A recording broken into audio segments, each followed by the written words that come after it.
రెండు నాయన వృద్ధాత్మా వృద్ధాత్మ వృద్ధాత్మ వృద్ధ ఆత్మస్వరూప అస్యతి వృద్ధ ఆత్మస్వరూప యస్యతి ఇది వృద్ధ అంటే వృద్ధ అనేది అంటే చాలా ముసలాయనని ఆయన ఇంకేం లేదు చాలా ముసలాయనని మనం రాశామండి భాగవతంలో రాశాను నేను చాలా ముసలాయన్ని పట్టుకున్నావు నువ్వు రావడం లేదు నా దగ్గరికి ఎందుకంటే బాగా ముసలాడు అయిపోయినావు కానీ కదలలేకపోతున్నావేమో పురాతనుడని వృద్ధాత్మ పురాతన కాబట్టి ఎప్పటి నుంచో ఉండాడు ఎందుకంటే ఇది వృద్ధ్ అనేటువంటి ధాతువులో నుంచి పుట్టింది వృద్ధ్ అనేటువంటి ధాతువులో నుంచి ఈ వృద్ధాత్మ అనేది పుట్టింది వృద్ధ్ అనే దాన్ని కనుక చూస్తే మనం ఆ డెరైవేషన్ అట్లుంది కనుక అంటే పురాతన ఎప్పటివాడు అని అర్థం పూర్వం పురాతన అంటే ఎప్పటివాడు అంటే స్వామీజీ చెప్పనా బ్రహ్మదేవుడి కంటే కూడా పూర్వమైనవాడు చతుర్ముఖ బ్రహ్మ ఉండాడే ఆయన మళ్ళీ ఆయన కూడా పద్మమే తమాష చెప్తాను ఎందుకంటే ఆయన సృష్టిని తయారు చేశాడు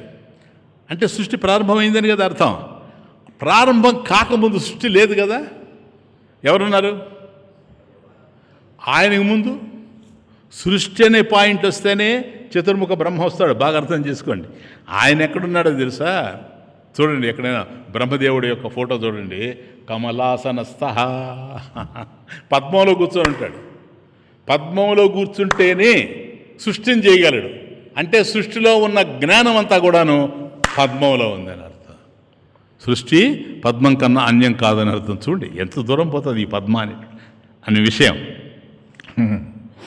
కాబట్టి బ్రహ్మాజీకి చతుర్ముఖ బ్రహ్మకి పూర్వమే ఉన్నాడు కానీ ఒక్కటి ఆలోచించండి ఆయన మనం సైంటిఫిక్గా చూస్తాం సృష్టి లేదు కదా కాలం ఉన్నదే దేశం ఉన్నదే టైమ్ అండ్ స్పేస్ సృష్టిలోనే వస్తాయి అవి టైమ్ అండ్ స్పేస్ అనేవి సృష్టిలోనే వస్తుంది సృష్టి జరిగితేనే ప్రదేశం ఉంటుంది ఆ తర్వాత అక్కడ జరిగేటువంటి సంఘటనలు బట్టి కాలం డిసైడ్ అవుతూ ఉంటుంది కాబట్టి దేశకాలాదులు అనేటువంటివి సృష్టిలో వస్తాయే కానీ సృష్టికి ముందు వచ్చేందుకు అవకాశం లేదు మనకు సృష్టి జరిగితేనే బ్రహ్మదేవుడు తెలుస్తాడు సృష్టికి ముందు ఎవరున్నారు అని ఆలోచిస్తే సత్యం జ్ఞానమనంతం బ్రహ్మ పరమేశ్వరుడు ఎవరో ఆయనే ఉన్నాడు ఆయన వృద్ధాత్మ అది గ్రోత్ తర్వాత వస్తుంది any growth is in time and space any growth ఏ విధమైనటువంటిదైనా సరే అది కాస్త విస్తరించింది అని అంటే కాలం ఉండాలి దేశం కూడా ఉండాలి దేశకాలాదుల్లోనే గ్రోత్ అనేది వస్తుంది ఇక్కడ గ్రోత్ వచ్చే అవకాశం లేదు ఎందుకో తెలుసా ఈ దేశానికి కాలానికి కారణమైనవాడు అది పాయింట్ దేశానికి కాలానికి కారణమైనవాడు కనుక ఆయన పురాతన దేశకాలాదులు లేనప్పుడు కూడా ఆయన ఉన్నాడు సార్ కాబట్టి కాలం వల్ల కాల పరిచ్ఛేదంలోకి రాడు కాలేన అపరిచ్ఛిన్నత్వాత్ కాలేన అపరిచ్ఛిన్నత్వాత్ పుర్ర అపి భవతీతి పురాతన కాబట్టి కాలం అనేది ఆ పరిచ్ఛేదంలోకి రాకుండా కాలంచే పరిమితుడు గాడు దానికన్నా ముందే ఉండాడు పురా అపి నవం ఇది జ్ఞానం ఇప్పుడు కొందరు అంటుంటారు సృష్టి జరిగి ఎంతకాలం అయిందని ఈ కర్మ చూసారు ఇప్పుడు అర్థం మీక పాయింట్ నీకు కాలం ఎట్లా తెలుస్తుందా సృష్టికి ముందు కాలం తెలిసే అవకాశమే లేదు కాబట్టి దాన్ని లెక్కేసుకొని మనకు చెప్తూ ఉంటారు ఈ సృష్టి అంతా కూడా ఇంతకాలం అయింది ఏదో నమ్మాల్సిన అవసరం లేనే లేదు సార్ వృద్ధాత్మ అయిపోయింది కదా నెక్స్ట్ నాయన మహాక్ష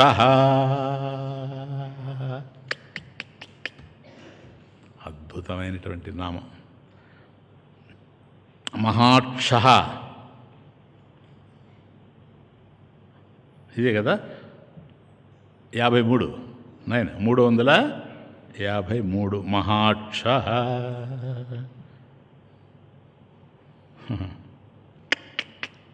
మహాక్ష. చూడండి, మహాక్ష, మహా అక్ష 2 లైన్లు ఉన్నాయి కదా.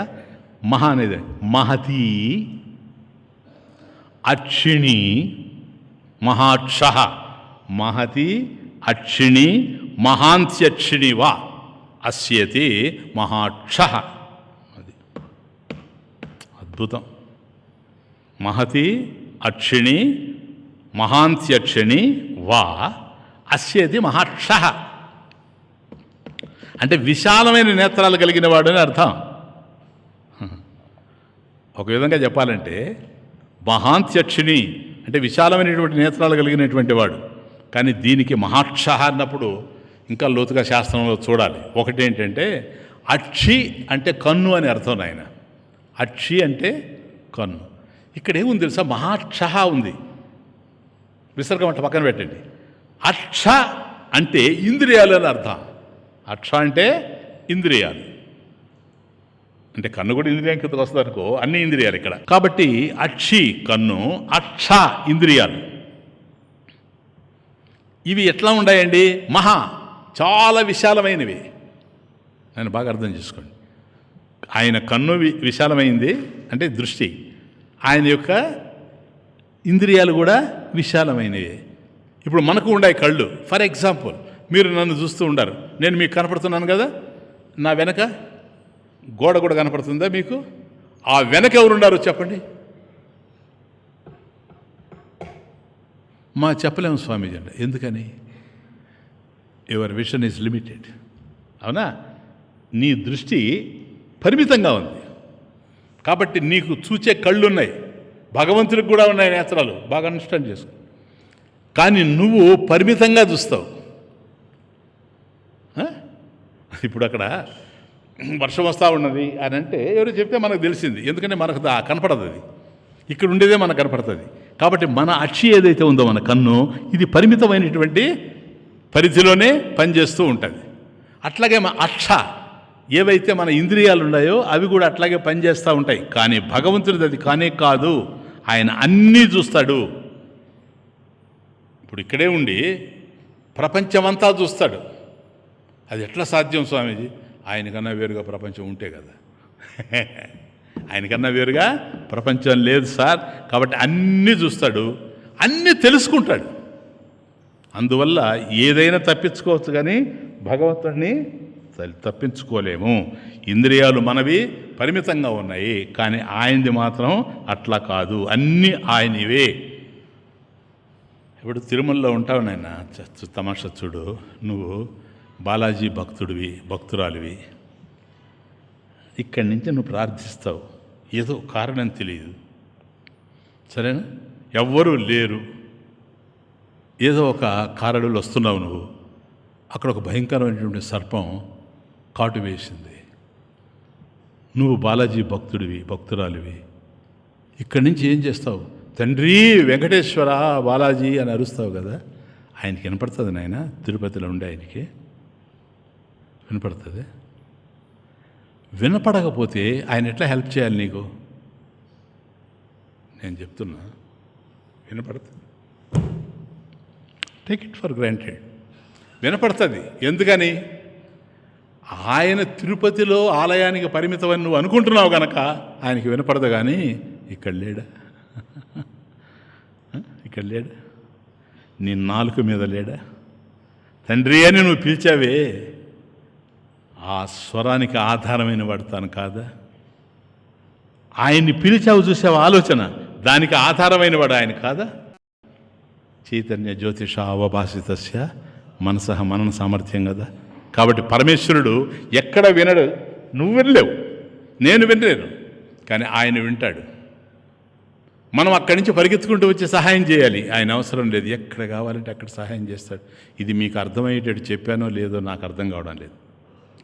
ఇది గనక మనకు అర్థమైతే ఇంకా జీవితంలో భయమే లేదు నాయన. హాయిగా ప్రశాంతంగా ఆనందంగా ఉండొచ్చు కదా. ఎక్కడ త్రికూట పర్వతం, ఎక్కడ సరోవరం, ఎక్కడ ఏనుగ గజేంద్రుడు, ఆ నీళ్లల్లో ముసలి పట్టుకొని ఉండడం ఏంటి? ఎంతవరకు పెనుగలాడారు, ఎంత కాలం, చివరికి అయిపోతా ఉంది, లాభం లేకుండా పోయింది. లావకింతయు లేదు,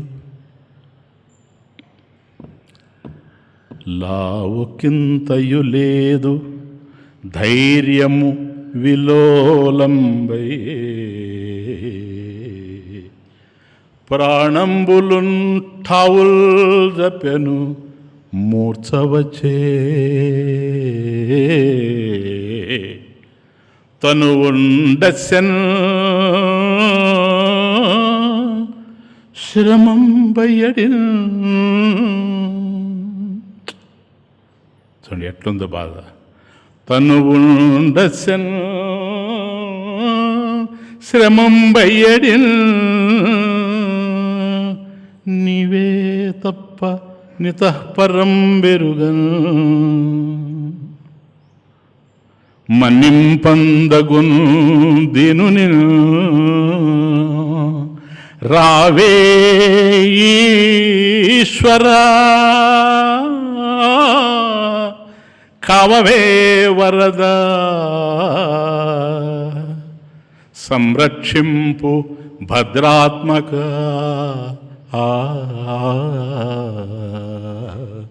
సంరక్షింపు భద్రాత్మక. అయిపోయింది. గజేంద్రుడు ఇంకేం చేయలేడు, అయిపోయింది. అందువల్లనే అంటున్నాడు లావొక్కింతయు లేదు, శక్తి ఏమి లేదు, బలం లేదు. అది లావు అంటే, అది లావు అంటే బలము, శక్తి అని అర్థం. లావొక్కింతయు లేదు, ధైర్యము విలోలంబయ్యే. ధైర్యం అంతా కూడా సన్నగిల్లిపోయింది. ఇంతకాలం నేను పోరాడాను, ఇంకా పోరాడగలనటువంటి నమ్మకం నాకు లేదు. ప్రాణంబులు టావుల్ దప్పెను, ప్రాణాలన్నీ కూడాను డసిపోయినాయి. అది కూడా రూట్ మార్చేస్తూ ఉన్నాయి. మూర్ఛవచ్చే, చూడు ఎంత చెప్తున్నాడు. కాబట్టి ఆ ప్రాణాలంతా కూడాను అలిసిపోయినాయి, డసిపోయినాయి. ఇంకా అవి నిలిచేటట్టుగా లేవు. మూర్ఛ వచ్చేస్తుంది నాకు. తనువుండసెన్ శ్రమం బయ్యడిన్, నా దేహం అంతా కూడా అలసిపోయింది, శ్రమ ఎక్కువైపోయింది, నన్ను నేను రక్షించుకునే పరిస్థితుల్లో లేను. నీవే తప్పని తఃపరం బెరుగా, నువ్వు తప్ప నాకు మరొక దిక్కు లేదు. మన్నింపందగుందీనుని, ఈ దీనుని కాపాడు తండ్రి. రావే ఈశ్వరా,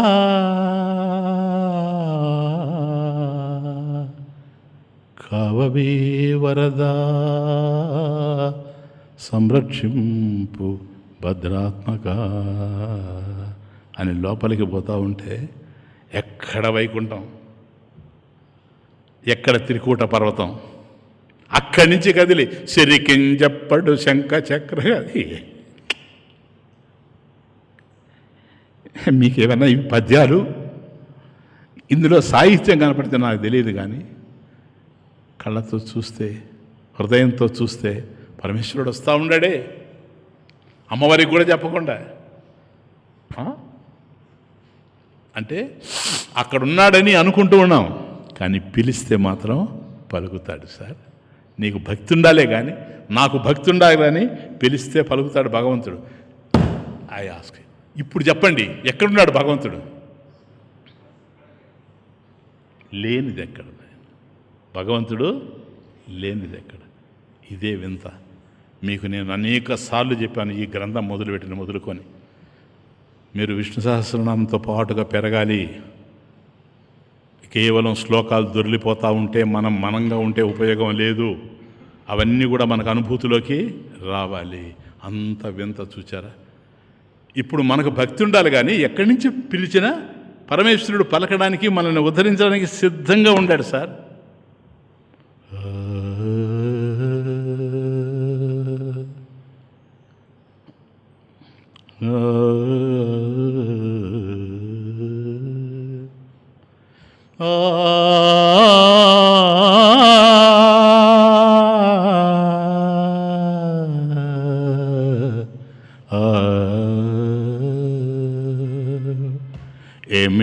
ఈ వింత,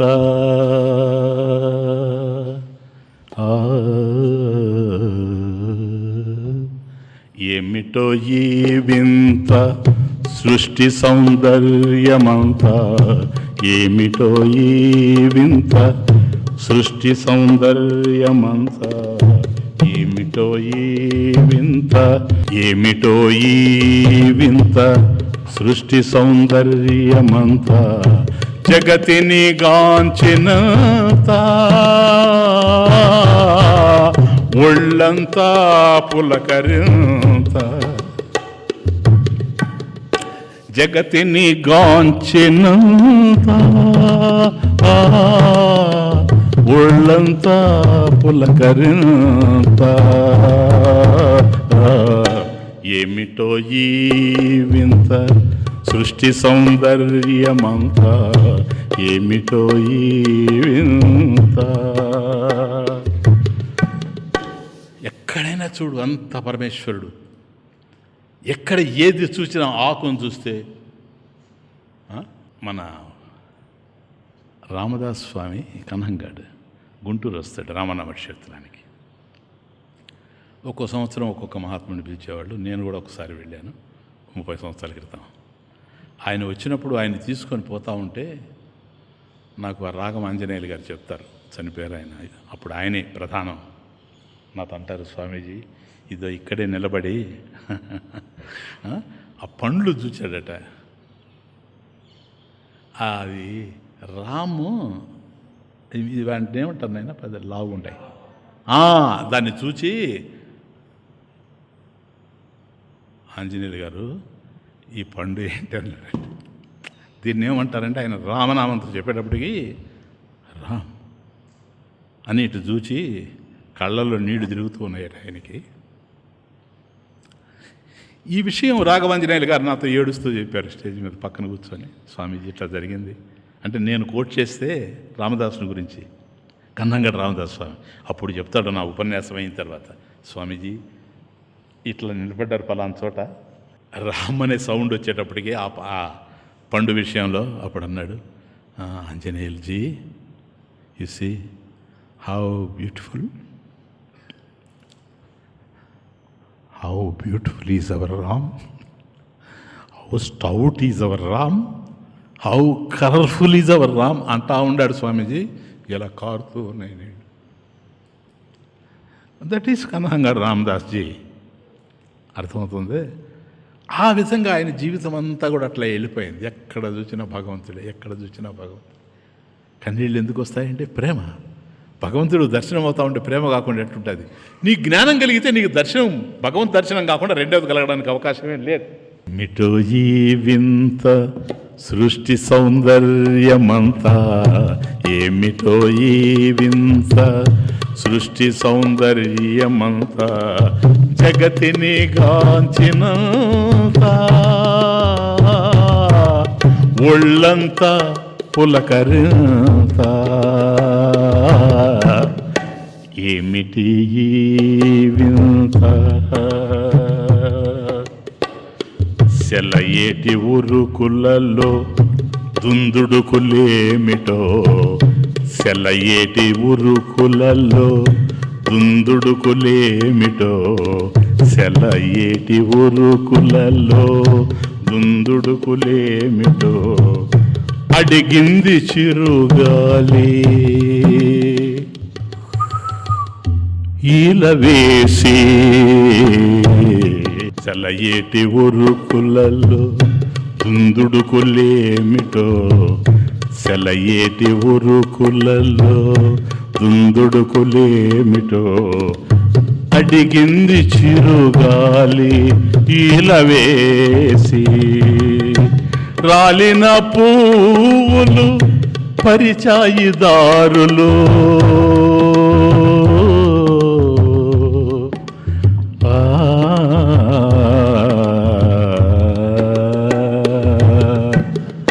రాలిన పువ్వులు పరిచాయిదారులు, ఏమిటో ఈ దైవ లీల,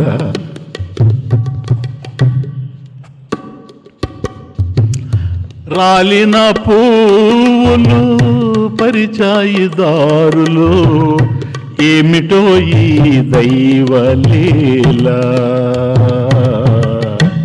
ఏమిటో ఈ వింత సృష్టి సౌందర్యమంతా, ఏమిటో ఈ వింత సృష్టి సౌందర్యమంతా, ఏమిటో ఈ వింత సృష్టి సౌందర్యమంతా, జగతిని కాంచినంత ఒళ్ళంతా పులకరింత, ఏమిటి వింత,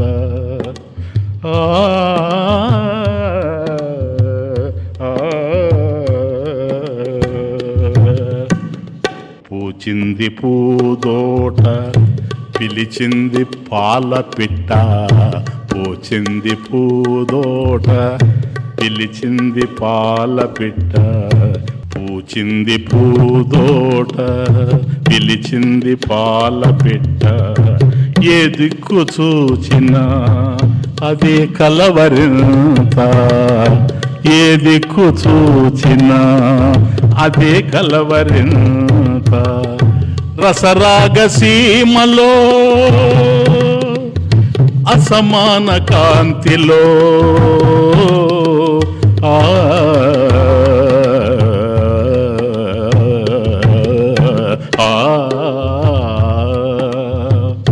రసరాగ సీమలో అసమాన కాంతిలో, రసరాగ సీమలో అసమాన కాంతిలో, గుడి గంట మ్రోగింది,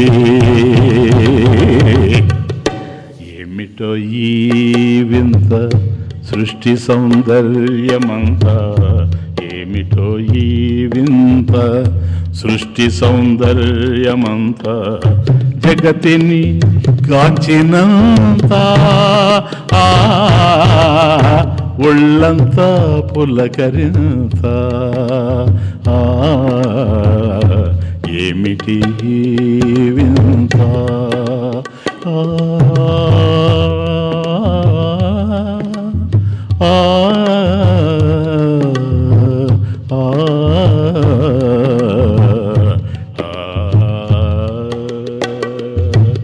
మహాక్ష, ఇది దృష్టి, పరమేశ్వరుని యొక్క దృష్టి.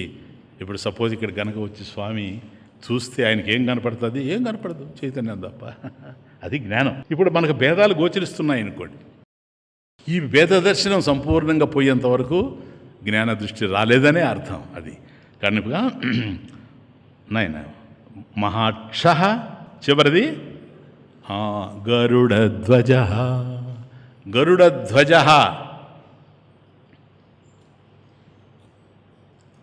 అంటే ఏంటిది? గరుడధ్వజ అంటే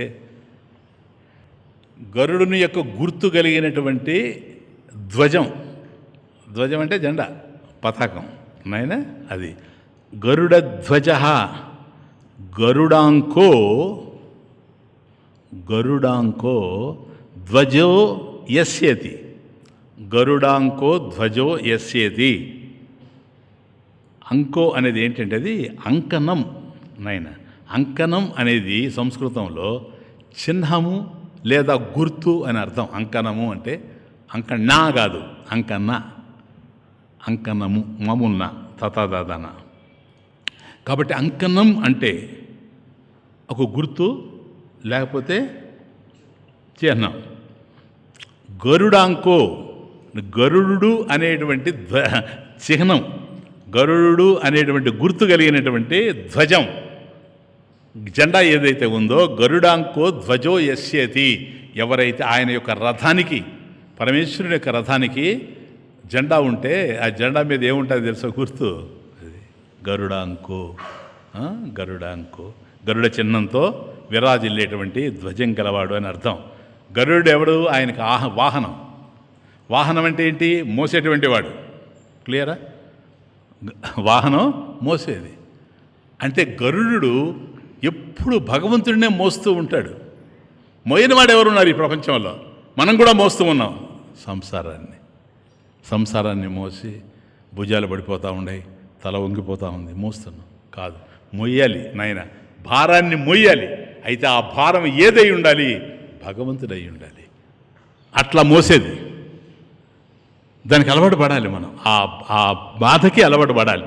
అది బాధ అయితే, ఆ బాధలో బోధన కనుక గుర్తించగలిగితే బాధ అనేది కూడా ఉండేందుకు అవకాశం లేదు. కాబట్టి గరుడుని చిహ్నం ఆయన వాహనం గనక, పైగా గొప్ప భక్తుడు. గరుడు గొప్ప భక్తుడు. మేము చిన్నప్పుడు, ఇప్పుడు అవి లేవు కానీ ఎప్పుడో ఎక్కడో కనపడేది ఒక్కటి. కనపడితే అసలు ఇంట్లో నుంచి లాగి మా నాన్నమ్మ వాళ్ళు, అరే వెతరా రా, తొందరగా పరిగెత్తుకుంటూ వచ్చేవాళ్ళు. ఏముంటుంది, ఏం పెడతాదని. అవునా, అది చూడు చూడు చూడు. పెద్దవాళ్ళకి తెలిసి ఉంటుంది.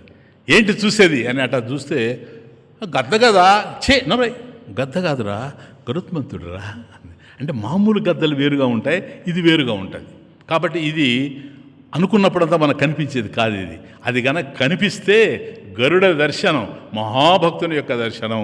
ఎందుకనంటే పరమేశ్వరుణ్ణి నిరంతరం మోస్తూ ఉండేవాడు. కాబట్టి ఆయన యొక్క ధ్వజాన్ని ధరించి ఉండేటువంటి వాడు గరుడ ధ్వజ. కాబట్టి గరుడాంకో ధ్వజో యస్యతి.